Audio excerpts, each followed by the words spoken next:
great treat. Instead of a sermon from me, we will have a time where I will be interviewing one of our faithful members, Miss Brenda Paulin.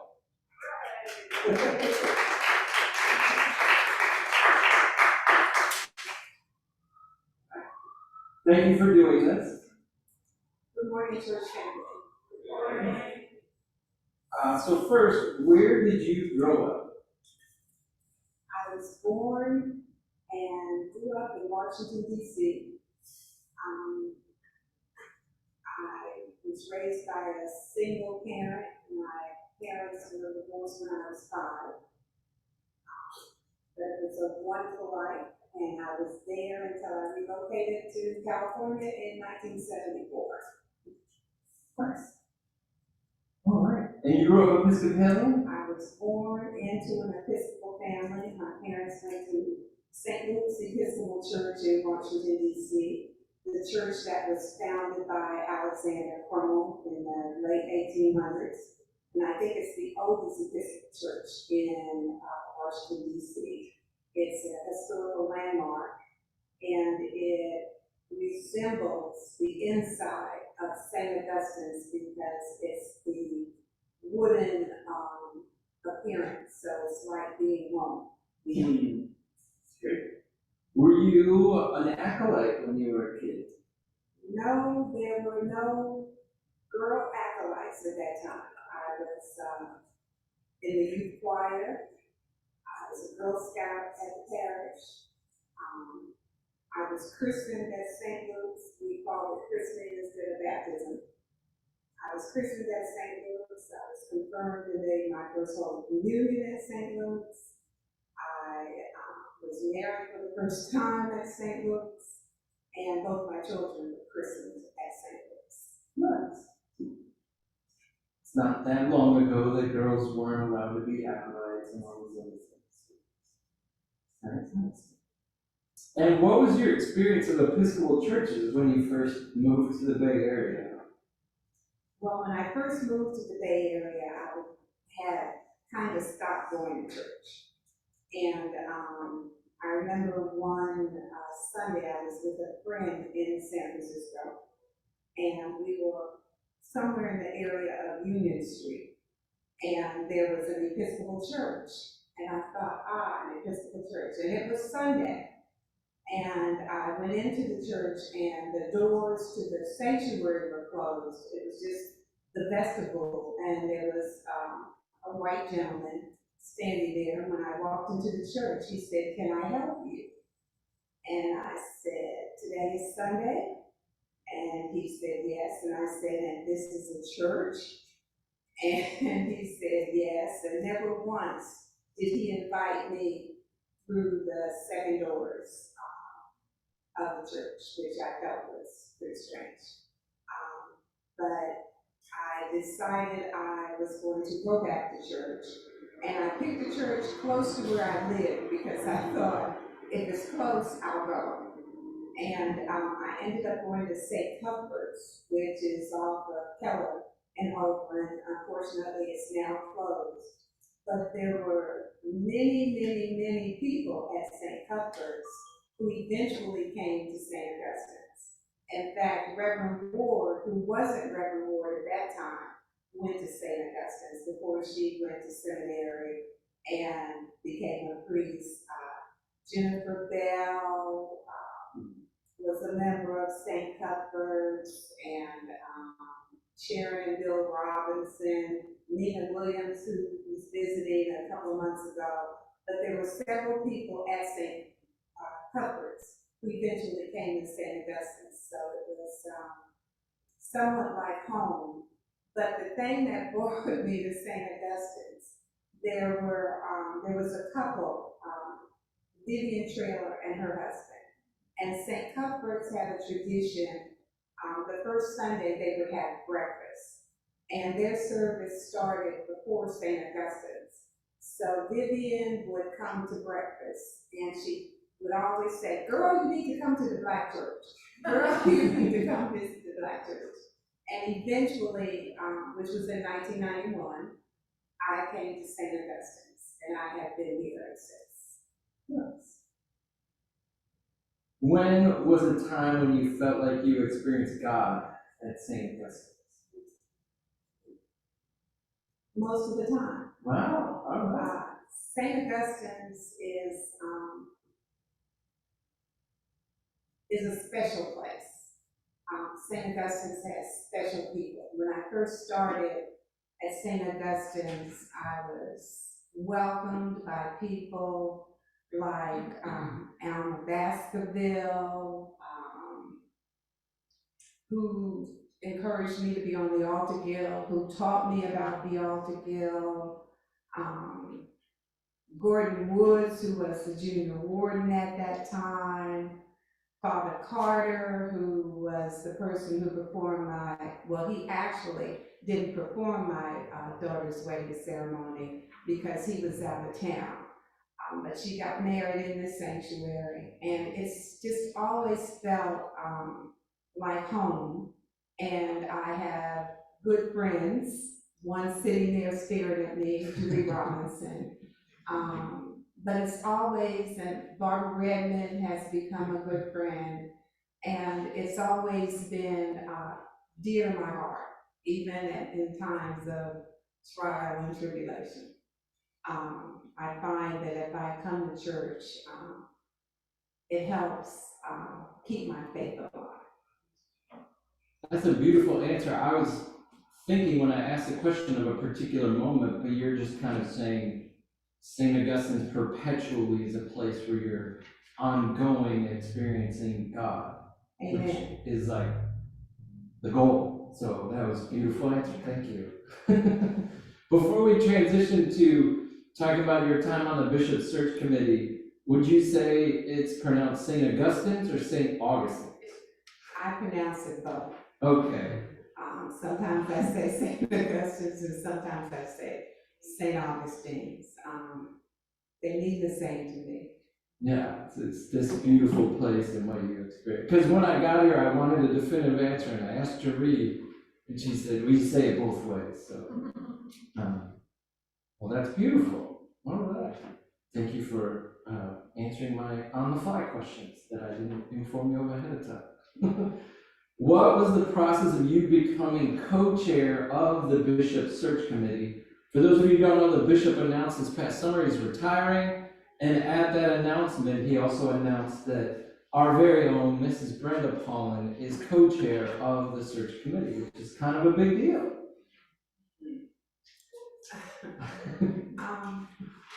I have been involved in diocesan polity for a while. I've been on deanery, I've been a member of executive council, a member of standing committee, bishop's compensation committee, and I think that perhaps the color of my skin and the fact that I have experience in diocesan affairs gave someone to believe that perhaps I could have a meaningful role on the Bishop Search Committee. Nice. And with that, what would you say to someone who would say, well, Brenda's on the co-chair of the search committee, obviously will now elect a black bishop for this diocese? I say that that person didn't come to any of the listening events, did not answer any of the questions on the survey, and obviously has no idea about what it takes to call someone to a position in the church. It's important that there are people of color on the search committee. It's important that there is diversity on the search committee. I would have liked more black people on the search committee, but you can't select someone if they don't apply. And that's something that we're going to be dealing with once we put the profile and the application out, is that we bring in a diverse group, a diverse pool. I think by my being on the search committee, it keeps that unintentional bias away. We've already had some situations where, in our discussions, people said things that if they were implemented, it would rule out a specific geographic group of people, and they don't do it intentionally. They're just not thinking about what it means. For example, you're recruiting a doctor, a medical doctor, and you put on your application, they have to have graduated from an Ivy League school. Well, when you say that, you are cutting out a whole group of people who didn't go to Ivy League schools, and there are lots of medical schools that are not Ivy League schools.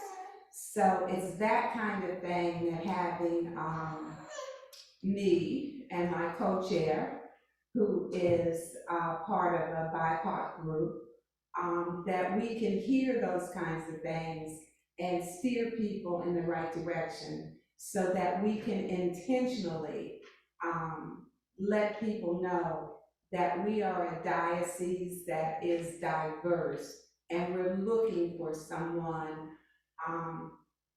if they're not a member of BIPOC, their ideas and their head is moving in that direction. Beautifully said. Yeah, and just so we're aware, the process, you all will put out a profile, then people will be nominated.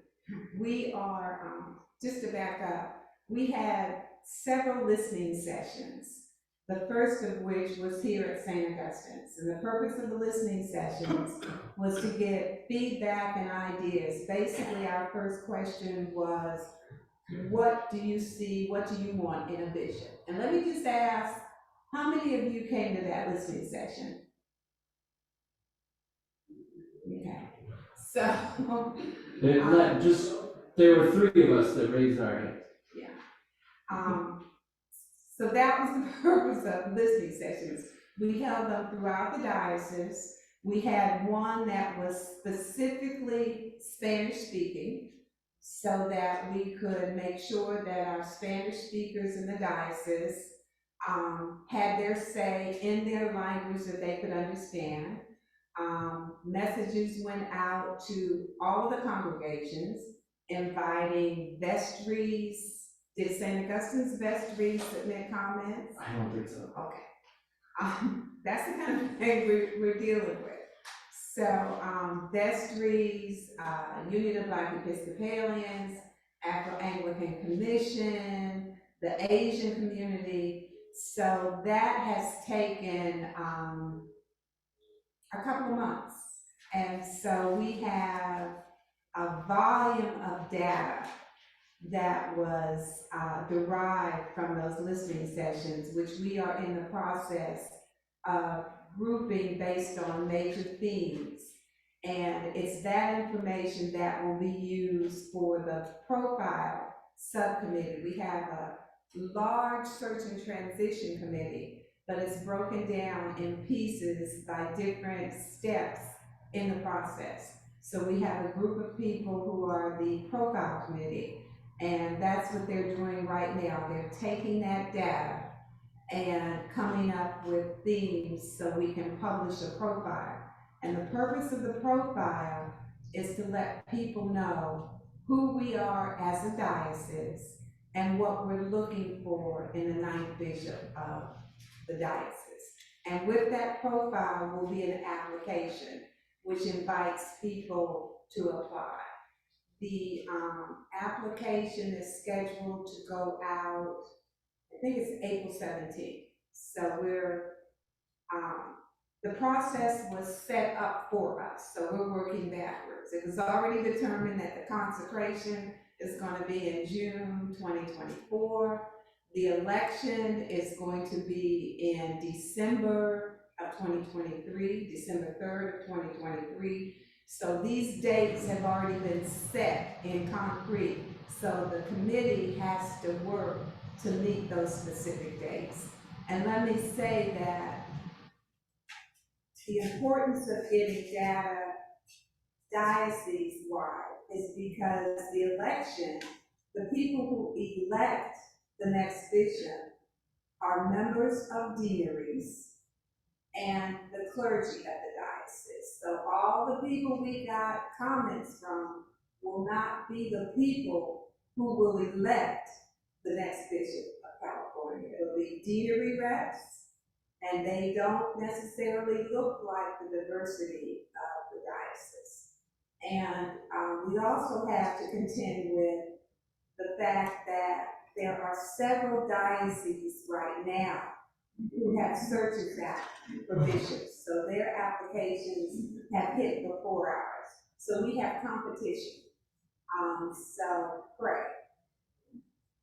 Yeah, no, that's important. And our St. Augustine's two deanery reps are you and Robin Hankey. So you two will be there voting, and I will be there voting on December 3rd. And there'll be a final slate of candidates of 3 to 5 people, and one person has to win a majority of the delegates, deanery delegates, and a majority of the clergy on the same ballot.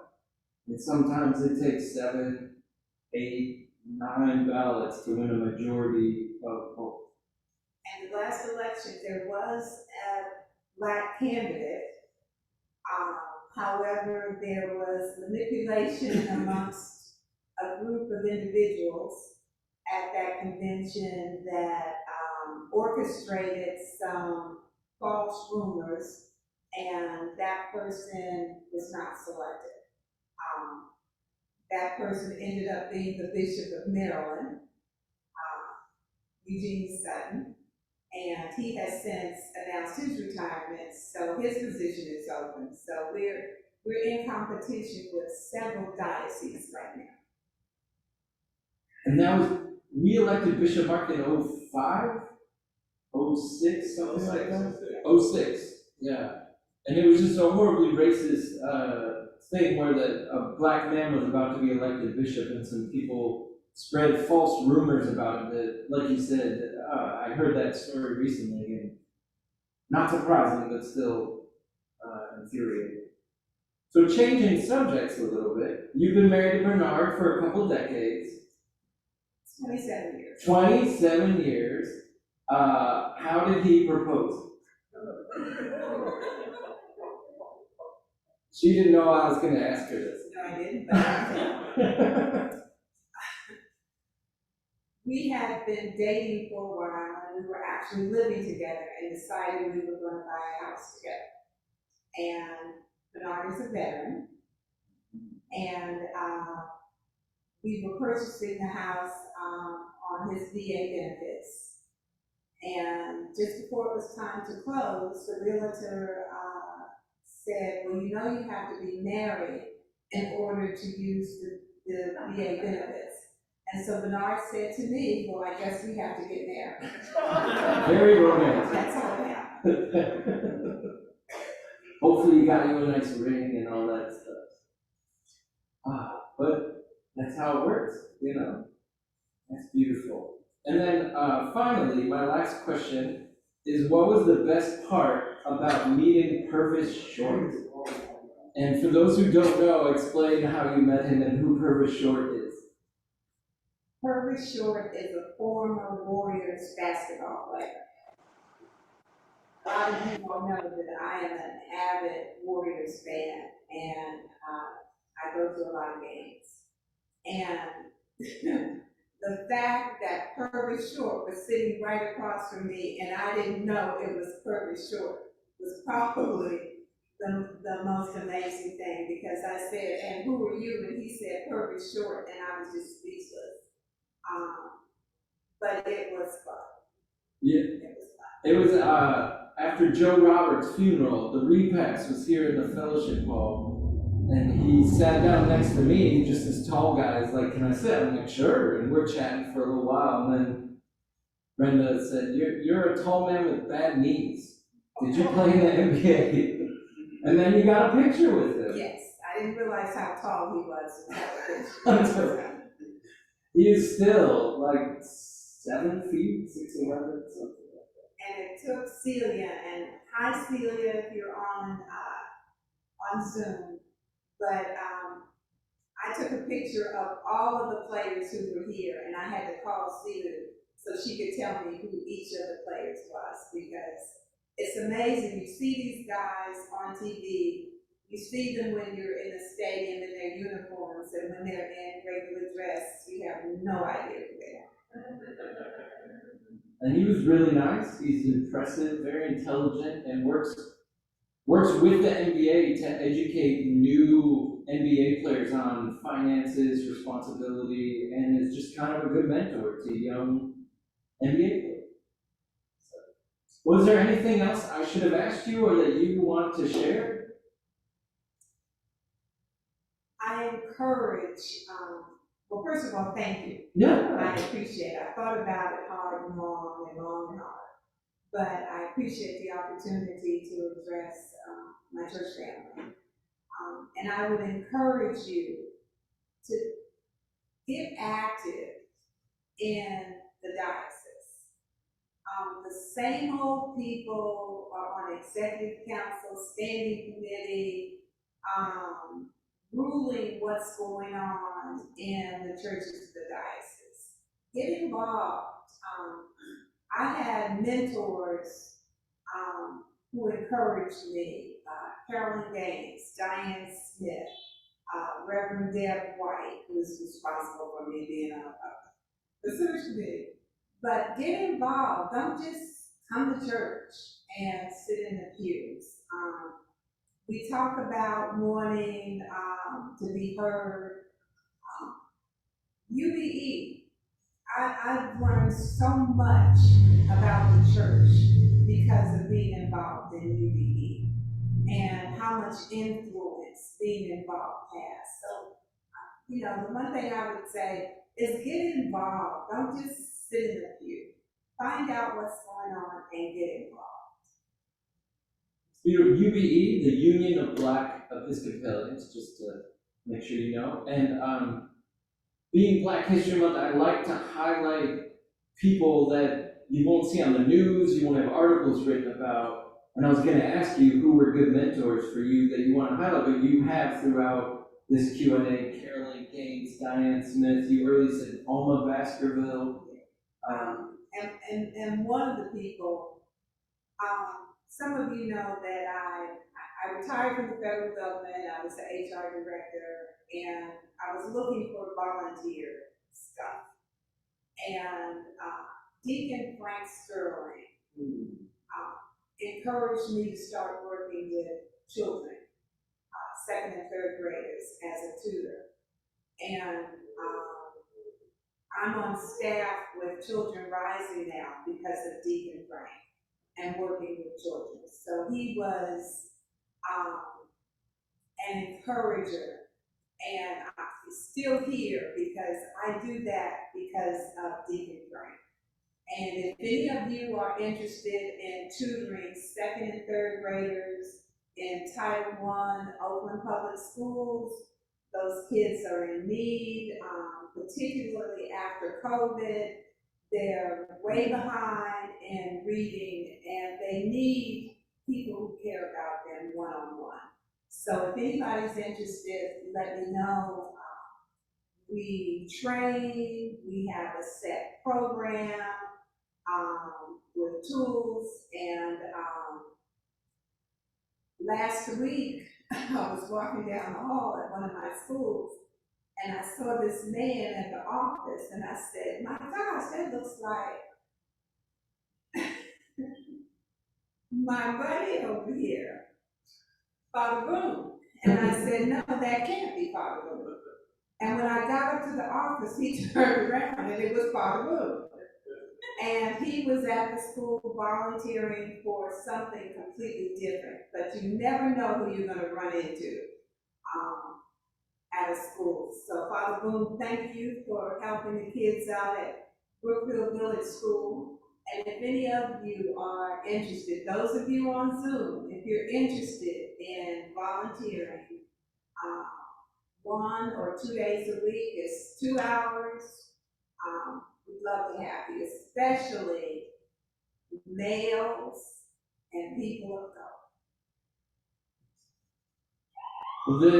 Those youth are blessed because of your hard work, and this church is blessed because of your faithful service to St. Augustine. So thank you so much, Miss Brenda Paulin.